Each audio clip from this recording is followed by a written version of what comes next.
So before we continue on with the story and the rain and the music, are you guys ready for Crackpot Theory 2 Electric Boogaloo? Right after I was done recording last night. Originally, uh, well, first off, we're done. We're the theory with Koski. It's done. It's over. I win. I'm a genius. But I still kind of was wrong, technically. But she's alive. Anywho, so the new crackpot theory was in regards to Robbie's waifu.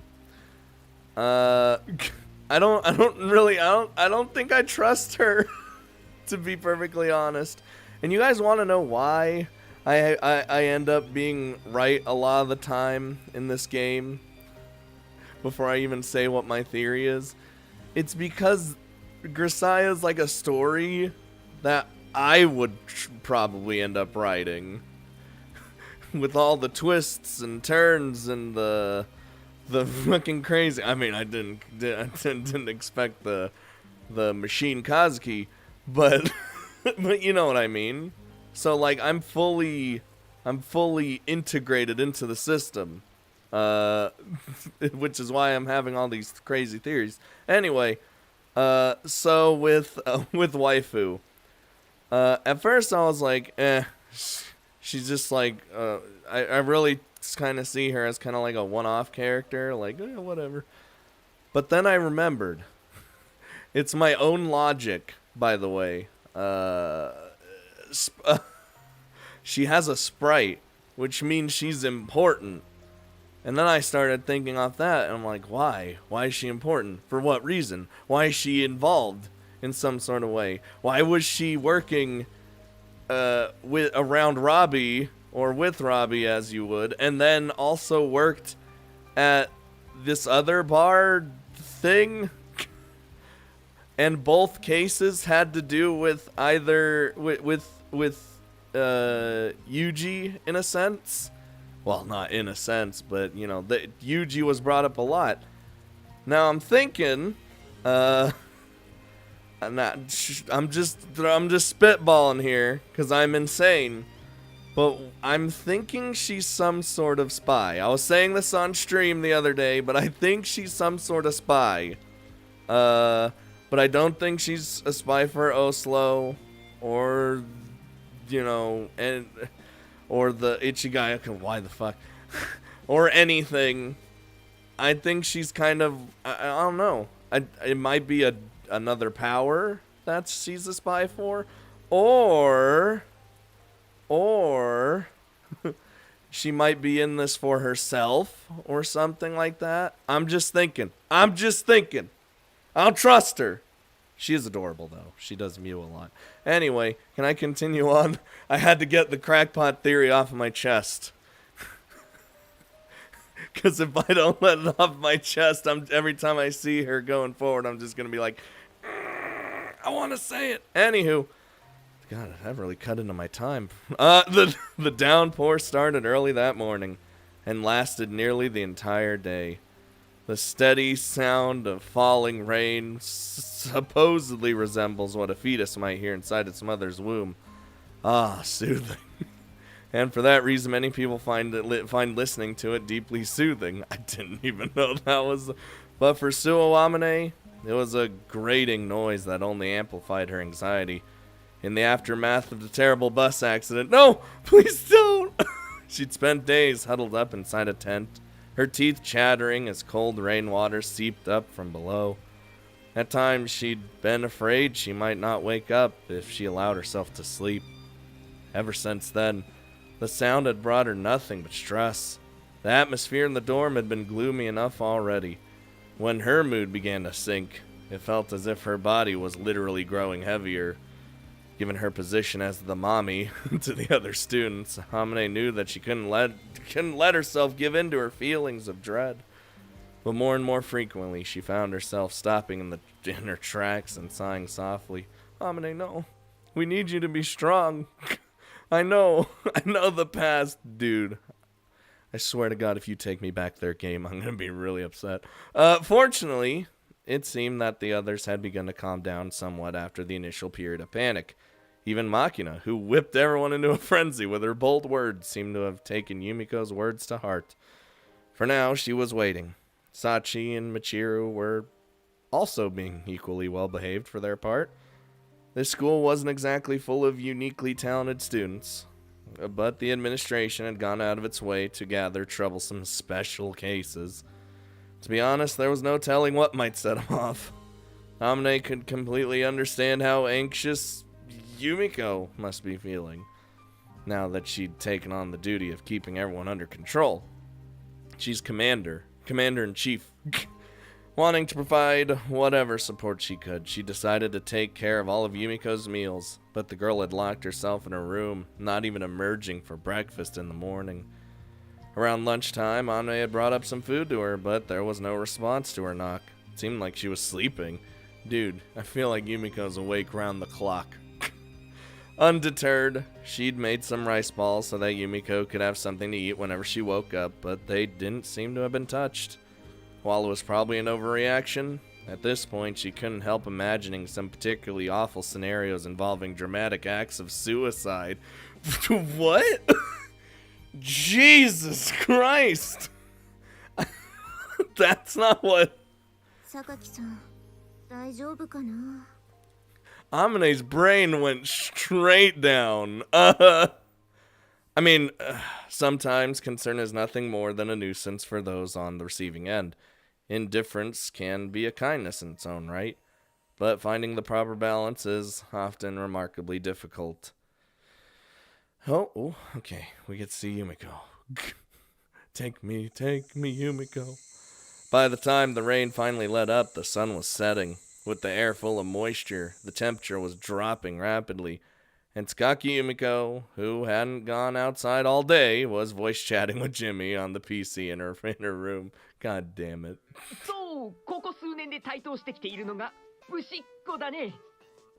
Why is this happening? 美少女と日本刀という組み合わせはもともとアメリカでは人気のカテゴリーだし、とりあえず突飛な見た目で興味を引こうとするクリエイターが真っ先に飛びつくジャンルでもある。とは言っても、その大半が見た目だけに重点を置いたフェイクというか、腰から日本刀を上下逆さに吊るしている美少女が平気でいる。まあ、そういう時代なのだろうけれども。Yumiko's like, what is going on? そこで重要なのが妹だよね。つまりブシ妹さ、ブシ妹。これは来るね。今年から来年にかけて動くよ、ブシ妹。Robbie will always be Robbie. 一人称はそれがし、兄の腰は兄じゃんみたいな。そして下着はソシフもえるね。And me. ソシフもちょいとずらしてバックするよね。脱がすのナンセンスだよね。Oh my god. I didn't expect to read that sentence. ちょっといいですか? Yumiko's face of just, I don't know how to even react, respond. I don't know what to do. いいよ。ではここで質問タイムとしようか。なぜこんな話になったのでしょう? Good question. なんだって？それは哲学的な意味での質問かい？ It's always the right time to discuss such things. いえ、確か私は風見有志関連の情報交換をしていたと思うのですが、それがどうして物資もの話になるのかと。Yumiko, I feel like it's one of those, just let him talk about the things. He wants someone to talk to about this stuff, and you gotta be that person, and then you'll get your information. そのからくりが聞きたいかい？いえ、聞きたくありません。そうか。では話をブシイモに戻そう。戻すな。Okay, now she's mad. 君は意外と短気だね、ジュビコ。Especially when you're calling her not her name. ジュビコじゃありません。ユミコです。It's okay. Apparently Japanese names are hard to pronounce. まあ、さっき君に送った資料がすべてさ。監視カメラの映像はもう見たかい？ Oh, surveillance camera. ええ Show me. Show me. I need this. Oh, God. It's this scene. Okay.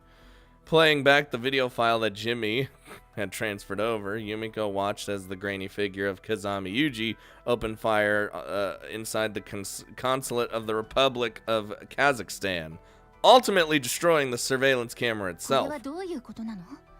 風見雄二が襲撃に加わっていたというのは政府がテロリストとの取引に使うためのブラフじゃなかったの？その動画は領事館から正式に提出された捜査資料だ。映像に改ざんの形跡はないし、人相や体格から 67% の確率で風見雄二であるという結果が出ているね。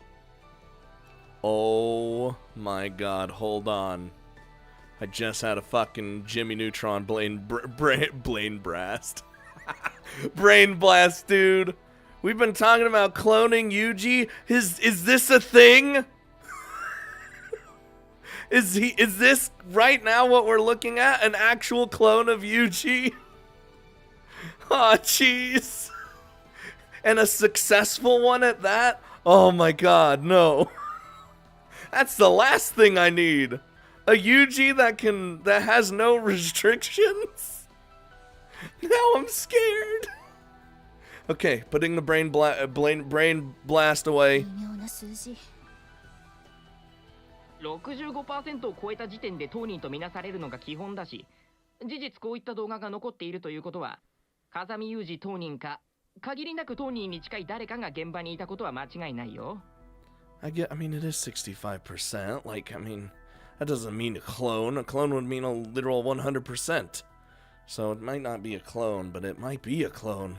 They've been talking about clones. God damn it! Now I can't stop thinking about it! もし当人であったとして、風見くんが領事館を襲撃した理由は？それこそ当人にしかわからないし、当人に理由なんかなくたって、メペリジンやスコポラミンなんかの薬を使われれば、いくらユーズリーでもテロリストの言いなりだよ。Just telling you, I didn't have enough time to go there, do what I did, and then do what I そも did. そもテロリストが領事館を襲撃した目的は何だったの？それに関しては、テロリスト側の政治的な思想ではなく、騒ぎを起こすことが目的なんじゃないかって言われているけどね。僕はそうは思わない。要は、この程度の活動はいつでも可能だっていう恣意表明というか、それこそテロリスト側のブラフなんじゃないかって僕は考えてる。Yeah, I would have just figured it was a show force. 大した理由もなく領事館を襲撃したと？ I mean... 大した理由もなく襲撃することがブラフなんじゃないかな。あなたにも正確な情報は入っていないということなのね。僕が知らないということは、市ヶ谷も赤坂も知らないということさ。けど彼女なら、様々な条件の中からいくつかの答えに当たりをつけて、水面下ではもう行動に移しているかもね。Kazuki. 彼女？ Kazuki. 説明しただろ？情報管理型次世代国家防衛装置、通称タナトスシステム。その中核をなす反生体コンピューターのことさ。ネットワークを通じて全ての国民を電子管理する目的として、住民基本台帳の電子化なんて形でもう何年も前から情報収集は始まっていたし。God, imagine all the data in Kazuki's head right now. 緊急速報回線網と称して通信事業者との連携によって全てのオンライン端末および個人用携帯端末も管理することで、軍民問わず全ての電子情報に介入可能なシステム。こう言えば大げさに聞こえるかもしれないけれど、タナトスシステムってのは国家の頭脳そのものなんだよ、ジュビコ。 Which is funny because it's the brain of Kazuki. ええ。 On a basic level, the system would let you read anyone's emails, listen to anyone's calls, and empty any bank account. By forging a membership in a car service, you could go anywhere you pleased in luxury automobiles. When you could control money and material goods, it's easy enough to control people as well. Through manipulation of the right individuals, you could exert influence over every part of the private sector. And when you add in an unlimited ability to intervene in military and government affairs. 匿名掲示板でディスってきた相手の身元も即座に判明する上に、社会的に追い込むことも可能。夢のようなシステムだわ。Yumiko, now's not the time. その気持ちは痛いほどよくわかるけど、利用法としてはあまりにもせこいな。I will destroy all those internet trolls. 分かっているわ。もちろん冗談よ。I don't know if it was. ああ、ちなみに今君と僕が会話している回線は監視対象外だから安心してほしい。何せ今僕たちが使っているこの回線はそのタナトスシステムそのものの回線だ。Kazuki's just like, I can still hear you. That'd be amazing. 東大元暮らし、医者の不養生というけどね、キャッシュオーバーフロー時のフラッシュパッチの割り込み回線を使用しているんだ。さすがに彼女も気がつかないってわけさ。Damn. でも本当に全ての国民の管理なんてできるのかしら。簡単だよ。このネット社会だ。誰もが知らないうちに情報を垂れ流している。それこそソーシャルネットワークの日記やマイクロブログのつぶやきだけでも十分に有益な情報を得られる。Yeah, none of our data is actually ever safe. 事実アメリカではブログで得た情報をもとにフットボールやバスケのチケットを餌にして税金の未納者をおびき出して逮捕したりしてるしね。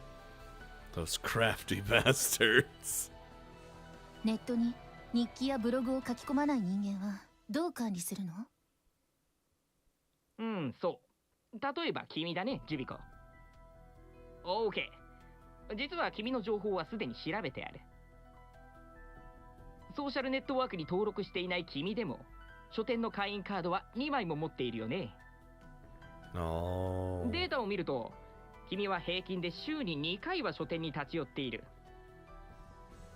これだけでも君がどんな人間かを知るきっかけにはなるし、ネットショッピングの履歴を見れば服の趣味から家族構成までわかる。君最近新しい下着とダイエット食品のページを観覧したね。付き合い始めの彼氏でもできたか、もしくは気になる男がそばにいるんじゃない？ As long as you're not looking up her countless fucking pages of pornography. 余計なお世話よ。He's proving a point. それに君がネット百科事典で調べたワードも把握している。つまりは今君が何に興味があるのか全てお見通しってわけさ。But is Yumiko one of those girls to go to page 46 in search of go as far as page 46 in search of porn fetishes? つまりはこうした思想を含めた個人危険度の管理も可能なシステム。それがタナトスシステムってわけ。理解できたかい？この情報化社会で誰にも何一つ情報を与えないことなんてほぼ不可能なんだよ。Fucking scary. そんな恐ろしいシステムが開発されて現在日本で試験稼働中であることを知っているのはごく一部。まあね、ほら例の事業仕分けだなんだで1位のコンピューターに対する風当たりが悪くなった時期には開発中止もささやかれたんだけど、裏ではこっそりと作ってたってわけさ。もともとは民間の光学機器メーカーが大学の教授と共同で設計したリスク型コンピューターに塩基分子結合反応装置を組み合わせたハイブリッドコンピューターがベースとなっているんだけど、その塩基分子結合反応装置部分、つまりはその DNA 構造体パターンはある一人の少女の分子結合パターンをもとにアーキテクトされている。つまりは脳みそが使われているという噂だね。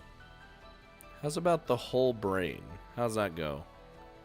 それは人間を部品に使っているということ？だからあくまでも噂だって。僕も現物をこの目で確認したわけじゃないしね。そのコアを設計し実用化にこぎつけた功労者である教授はすでに自己死していて、肝心な部分が何一つ分かっていないんだ。An accidental death, huh? つまりはタナトスシステムとはこの世にたった一つの可動機であり、今後同様のシステムが開発されるまで20年はかかると言われている。そしてテロリストであるオスロはその世界でたった一つのシステムを欲しがっている。システムとしての利用価値はもちろんのこと、新技術ってやつはバカみたいな値段で売れるからね。We can't let him get his grubby hands on Kazuki He already got his grubby hands on Yuji. だから風見くんは自らが犠牲になることを選んだということね。たかがコンピューターのために。Sister, but you know.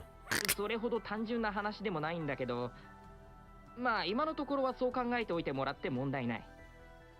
You'll know when you see it, Yumiko. まったく面倒なコンピューターを作ってくれたものね。I mean, if they didn't, I don't think I'd have Kazuki back. 僕もそう思う。また何か新しい動きがあったら教えて。わかった。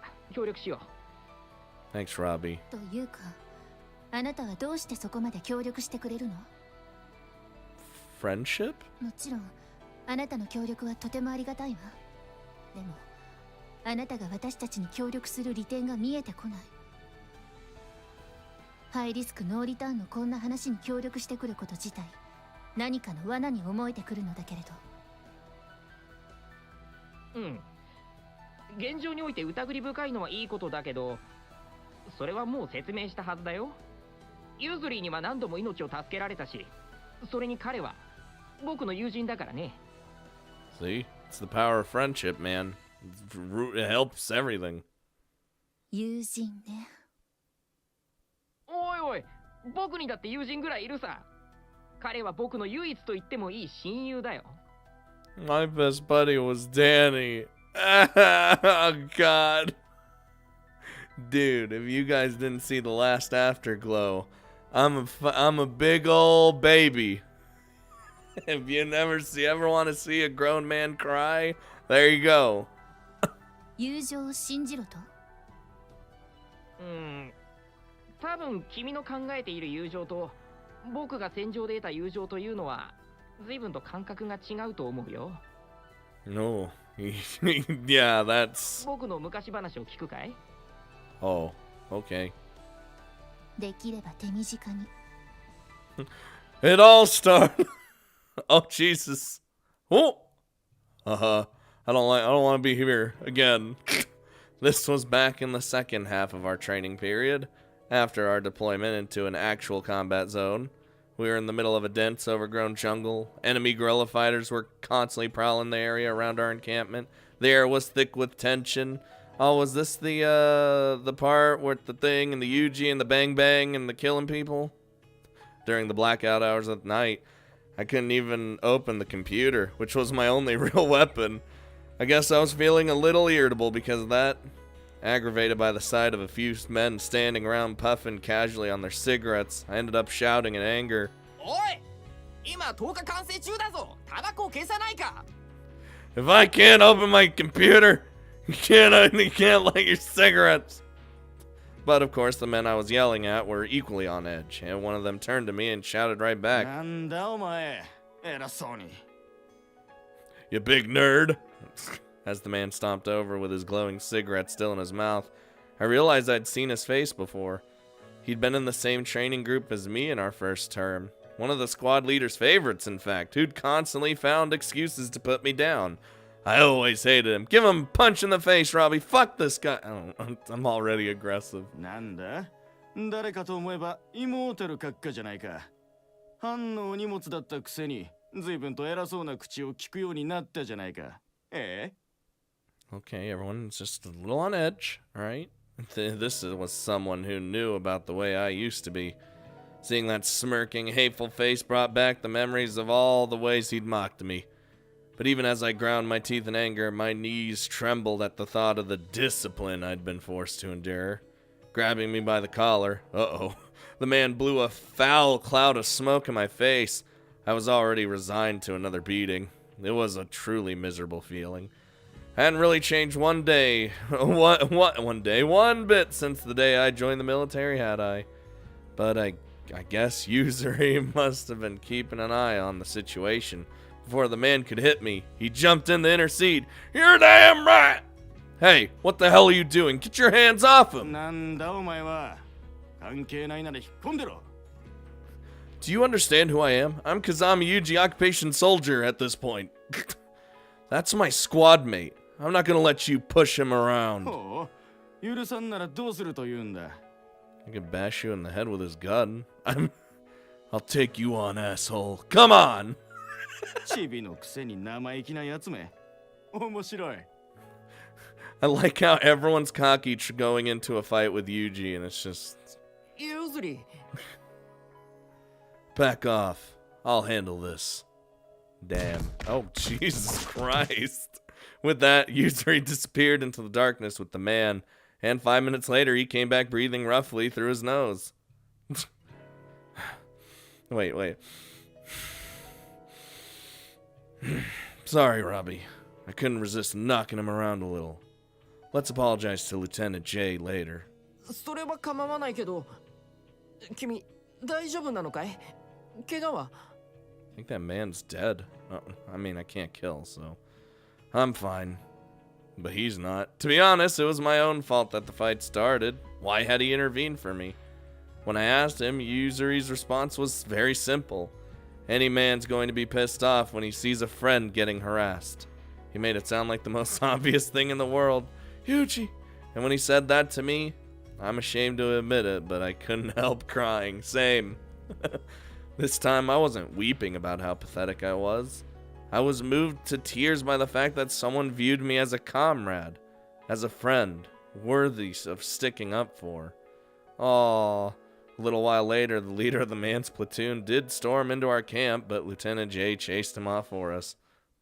その時かな喧嘩も弱いし育児のない僕だけど僕も仲間や友達のために何かができる男になりたいってそう思ったんだ I like that little story. 言葉が悪くて恐縮だけど友達を犠牲にして手に入れた平和なんてクソくらいだね Damn, listen to Robbie. 合衆国の口にする建前なんかとは違う本当の意味でヤブ犬正体は決して仲間を見捨てない When it usually is! それが僕が唯一戦場で手に入れたもので僕が君たちに力を貸す理由だよ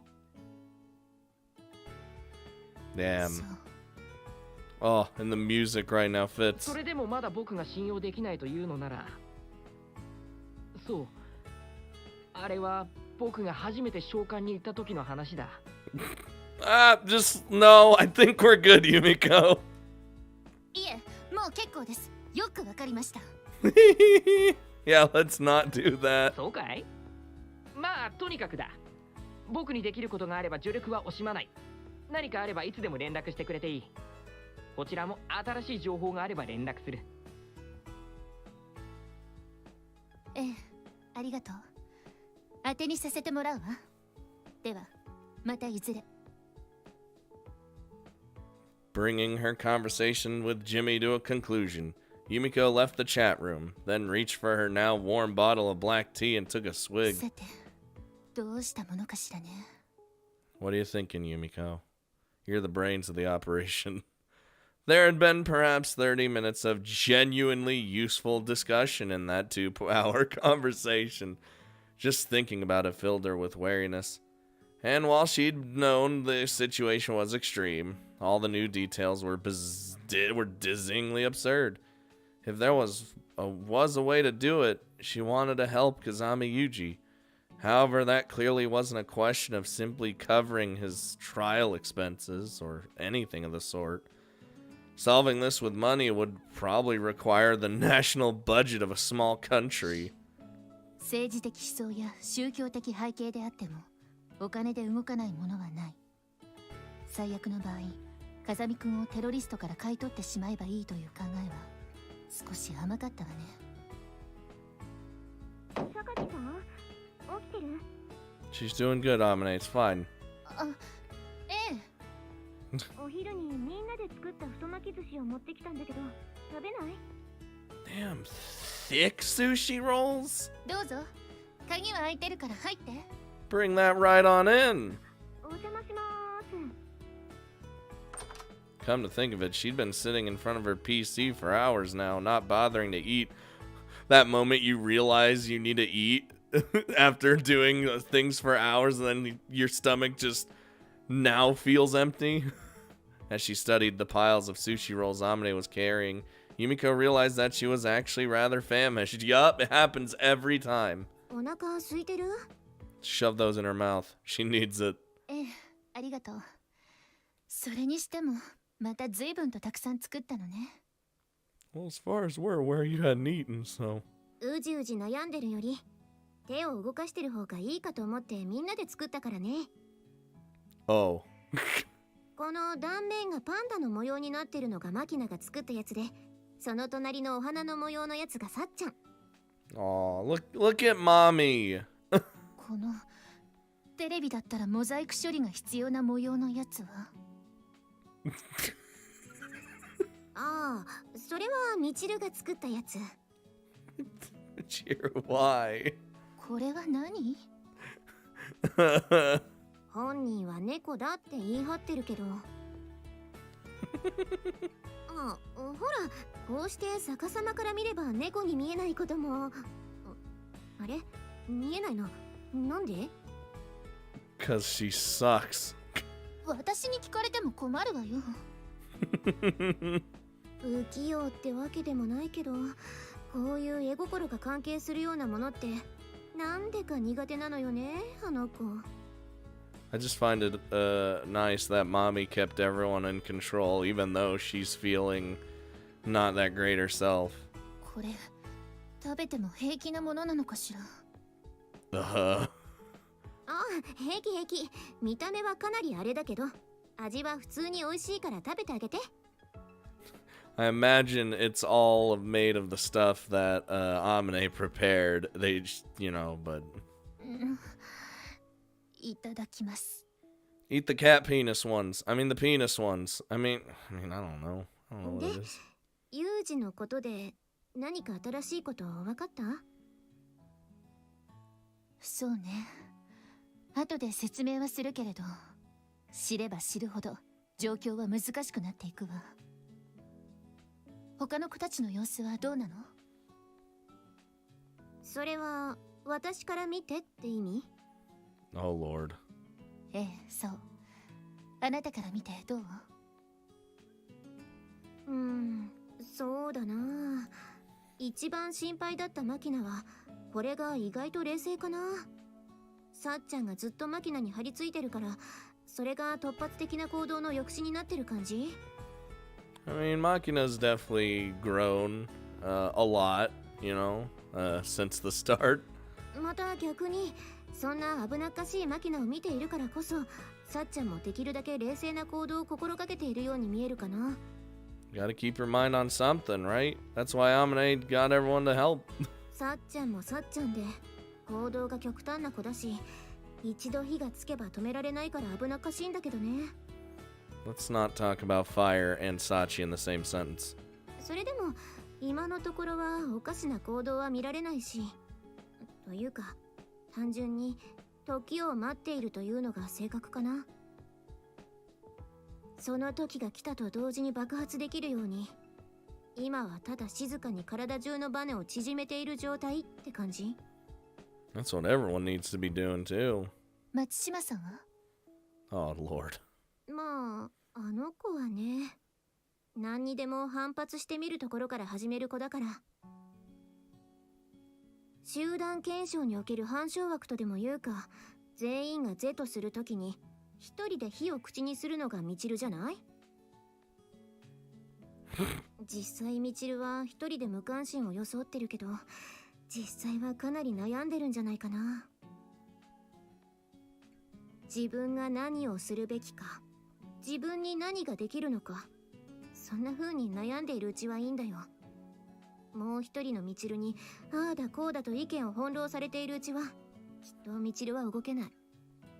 Good job, other Michiru. Keep her busy. ミチルがそのジレンマから脱した時というか、考えるのが面倒になってやけを起こした時が一番怖いかな。そんな時のミチルは何も考えずに行動して必ずトラブルを起こすし、でも今は頭を抱えてウホウホ言ってるからまだ大丈夫なんじゃない？ We got a while till she figures something out. どんな形にせよ、この件に関する決着は必要ということね。Kazami Yuji's death would be the single most decisive possible ending. No, but even if we were to be executed, the idiots of Mahama probably wouldn't accept that fact until they dug up his grave themselves. As a group, they were unbelievably obstinate, stubborn, and pig-headed. There wasn't much hope of convincing them to settle for anything less than seeing Kazami Yuji again, at least once. そういうあなたはどうなの、スオさん。え、私？私の予想では、あなたが一番冷静ではいられないと思っていたのだけれど。なんかそれみんなに言われるな。No, Mommy's staying strong. そりゃあね、私だってできることなら今すぐにでも行動したいよ。でもさ、何をすればいいのかもわからないのにジタバタしても仕方がないでしょ。私が一人で迂闊なことをして私を守るために誰かが犠牲になるのが嫌。悲鳴を上げただけで取り返しのつかない結果になることもある。Man, Amine, I got a surprise for you at some point. Oh, jeez. だから私は何があっても動じない。どんなことになっても受け入れる覚悟だけはしておこうと思って。とりあえずはね。God, I can't wait. They have to have that interaction. I can't wait to see that interaction. Oh, it's gonna be emotional, I'm sure. とりあえず、ね。とりあえず。そういう榊さんはどうするつもり？どうにもできないというのが正直なところね。私にできることなんて他の子たちが無茶をしないようにすることだけ。まあいざという時は私が先頭に立ってあの子たちの盾になるわ。 Commander Yumiko! 本気？なんかこういう言い方は失礼だけどちょっと意外。何も考えずにバラバラに動いていてもどうにもならないし、集団には代表して怒られる人間が必要でしょ。それが私の役目かなって今は思ってるわ。どうして？どうしても何も。私は仲間外れが大嫌いなのよ。言ってなかったかしら。To paraphrase an old idiom, sometimes a cornered rat will bite a cat. The residents of Mahama were powerless and vulnerable, rejects with no real place in society. But now, they were sharpening their fangs and preparing to snap at the world. Of course, for the moment, that mainly involved chewing on bizarrely decorated sushi rolls. God damn it. Dude. There's so much, like, I just keep thinking, what, like, I'm just like, what's gonna happen? What's gonna happen? And my crazy brain blast theories? Shit, man. Things that could happen, things that won't happen, things that might happen, and, At the same time this was happening, Mahama Women's Corps raid unit leaders Kamine Sachi and her comrade, the notoriously gung-ho squad support gunner Irisu Makina, were squatting in the PX smoking area, quote, that is, the parking lot outside the local convenience store, like a pair of juvenile delinquents sharing double-stick popsicles as they discussed the situation. Aww. しつこい女だな、うぜえなって言われるのは分かってるけど、もう一度言っておくね。Makina's almost finished with hers. Damn. もしマキちゃんが戦うなら、私も一緒に行くから、絶対に一人では行かないでね。Aww, look at that. 分かってるのよ。 As Sachi herself had admitted, she'd stated this so many times already that it was getting a little absurd. But Makina wasn't actually as rash as her friends seemed to believe. Not too long ago, an impulsive action on her part had set off a chain of events that ended with both herself and Yuji suffering serious injuries. She understood all too well that charging forward overconfidently would cause trouble not only for herself, but for the people she cared about. 実際何か行動を起こそうにもさ、まだわからないことが多すぎるし、今はまだデメリットが5のままなのよ。What are those? Us? 5? 前にね、お兄ちゃんが言ってたのよ。悪条件が5つ揃った狙撃は必ず失敗するって。That's my little partner in crime. She's learning. ねえさっち、一人前の狙撃手になる条件って何だと思う？ちゃんと弾を当てること？それは前提なのよ。それができなきゃ狙撃手じゃないし、迷わず引き金が引けないと話にならないのよさ。結果が重要ってことなのかな。つまり勝ち続けるってこと？では勝ち続けるための条件とは？負けないこと。その通り。なんだか全問答みたいだね。I mean... 勝ち続けることと負けないことは似ているようで全然違うのよ。それこそ3式戦と5式戦ぐらい違うのよさ。Man, I don't even know the difference.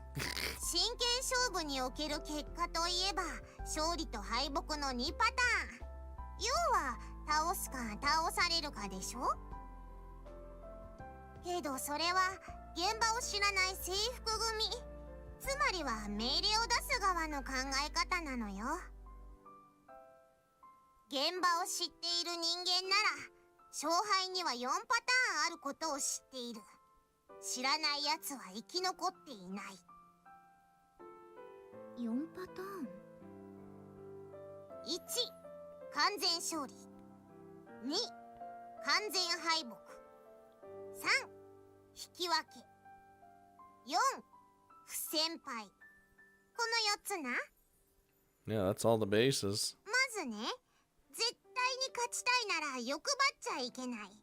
最初から勝ちを狙ってはいけない。これは鉄則。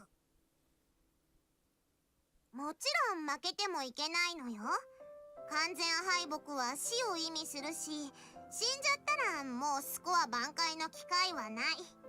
だから引き分けか不戦敗でよしとするのよさ。弾切れ、時間切れで双方が諦めれば引き分け。これは負けじゃないのよ。そしてそもそも戦いを仕掛けないのも狙撃兵としては負けじゃない。時には負けると分かっていても戦わなければならない時もあるけど、それは特別なケースなのよ。絶対に負けると分かっている勝負には乗らないのが鉄則。負けなければそれでいい。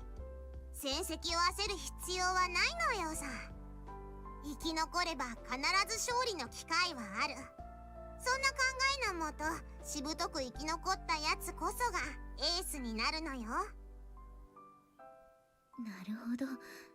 確かに風見さんは私にも焦らなくていい、努力の結果はいつか必ず出るっていつも言ってた。Man, Yuji laid so many knowledge bombs on them and us. でだ、ここでさっきの5つの悪条件の話な。どんなに有利な条件であっても不利な条件が5つ以上重なっているときは潔く諦める。たとえ100の有利があっても5の不利があれば必ず諦める。10年に一度の絶好のチャンスであっても5の不利があれば諦める。これがお兄ちゃんが言うところの対処をしないまでも負けない戦い方の条件なのよ。現状ではまず敵すら分かっていない。風見さんの居場所は分かってもどんな状態に置かれているのかも分かってない。 Basically not in a good state. 武器もエアガンじゃ話にならないし、味方もサチンだけだし、お兄ちゃんを助けた後どうすればいいのかすら分かっていない。こんな状態で飛び出していって何ができる？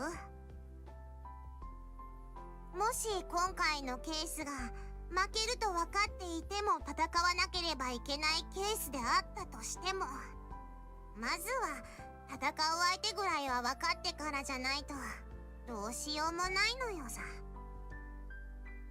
もし戦うべき相手が見定まったら？もちろん戦うのよ。たとえ世界中を敵に回してでもね。 Machina, my little firecracker. My partner in crime. On August 15th, in the 20th year of Showa, all of Japan had listened dumbfounded to the staticky sound of the Jewel voice broadcast. Disbelieving young people shed tears, as reluctant to admit the war was over as a juvenile delinquent is to accept the end of summer. The occupying forces confiscated and destroyed the nation's weapons. A sense of utter powerlessness crushed the hearts of its people. But among those who had offered up their youthful lives in the defense of the empire, some felt they could still fight, that their job was yet undone, and so they waited for the chance to act. Many of their comrades had more than had their fill of war and death, but even if they stood alone, they would fight until the bitter end. After all, they had made a promise to strike at their nation's enemies, to follow the fallen to Yasukuni. They had sworn this to the comrades and friends who had given their lives. Machina's resolve, in a sense, was not so different. She had decided to live her life at Kazami Yuji's side, and to die for his sake if the need arose. How could she be expected to sit by and wait now that he had been placed in actual mortal peril? Much like one of the officers who refused to heed the emperor's word or their orders to surrender, and urged the people of Japan to fight on from their base at Atsugi, Machina was not about to give up so easily. Should her arrows be exhausted, her sword broken, and her allies slain, she would charge ahead nonetheless. With Muhammad gone, she no longer had a home to return to anyway. Oh. なあ、サチンさんよ。なに？マキちゃんさんよ。昔からさ、家督を継ぐべき長男と一人っ子は特攻から外されたそうなのよ。うん。だから？私についてきてくれるっていうサチンの気持ちはすっげえ嬉しいのよ。Straight into the fires of hell. でもさ、私と違ってサチンは帰れる場所あるんじゃね？それに病院のお母さんはどうすんのよさ。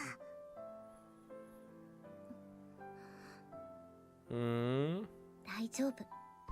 私がいなくなっても100年はお母さんの面倒を見てくれるようにお金は残してきたし、それにもしお母さんの意識があったらきっと私にこう言うよ。それがサチにとってどれだけ大切なことかもう一度よく考えて自分で決めなさいって。だったら私はマキちゃんを見捨てたり裏切ったりなんてできないよ。それが友達っていうものでしょ。同じお釜のご飯を食べてずっと一緒に戦ってきたマキちゃんが行くというのなら、五国の鬼になるというのなら、私も地獄の底までついていくよ。That's basically what I said. きっと後悔するのよ。もっと普通に生きることもできたのにって。I think that's fine with her. しないよ。ねえ、マキちゃん。この間、すっごくお腹が空いてる時に、みんなで1個のパイナップルの缶詰を奪い合うようにして食べたよね。What a glorious battle. 私ね、あの時、すごく楽しかった。今はまだどうでもいい些細な思い出でしかないけれど、10年後20年後に思い出した時、素直にあの頃は楽しかったなってそう思えるような記憶になるといいなって私は思ってる。でも今ここで背を向けたら、きっとそんな記憶も思い出したくもない記憶になっちゃう気がする。どうしてあの時私はって、それこそ絶対に後悔すると思う。Is anyone else getting like single manly tears? Because I am. 10年経とうが20年経とうが、パイカンはパイカンだぜ。そうかもしれない。でもきっと一人で食べてもあんなに美味しくはないよね。だからまたみんなでパイカン食べたいね。今度は風見さんも一緒に。You gotta get me first. バカだな、サッチは。バカなのよさ。Oh, you see the little tears? うん。バカでいいんだよ、マキちゃん。あと、鼻水垂れてる。Let me get that for you. Just. Ugh. See, she did the thing where it was like actually running out of her nose and she just sucked it right back in. It's gross. Sometimes a can of pineapple chunks isn't just a can of pineapple chunks. They'd been very hungry too, but that wasn't the only reason it had tasted so delicious. When you're eating them with comrades, people with whom you've shared joy and sadness, even chunks of syrupy fruit can taste amazingly good. If a friend was volunteering for hardship, they would do the same. They'd known the sadness and frustration of being left behind, and they were sick of it. As long as they could stay on their feet, they'd walk with their comrades. And if they collapsed from their wounds, they'd crawl forward through the dirt, all for the sake of a future where they might eat pineapple bits out of a can together with smiles on their faces. The decision these two reached on this evening, in front of this convenience store, would later be known as the Twilight Oath. The what? Dude, that sounded mega serious. I mean, that was pretty serious as a whole, but like, oh Jesus, Michiru. Is she like, yeah, I was gonna say she's probably talking with, well, herself. As Michiru does. Jesus Christ. It's all about to like go, like explode, isn't it? Like everything's about to fucking happen all at once, huh? It's coming. I feel it in the nuggets.